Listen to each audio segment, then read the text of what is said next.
So I'm standing by the marble tablet, which is a memorial to Robert Woodhouse, who was a pupil here in 1850, age 16. He went with two friends to Port Soderick rock climbing in search of birds' nests. And the tablet, the Latin inscription, says that he died of a sad and wretched accident.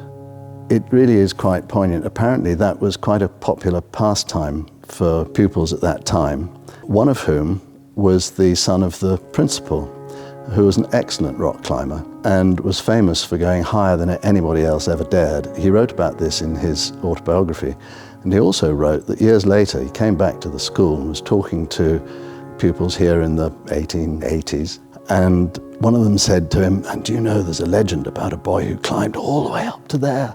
And he said, "Yes, that was me."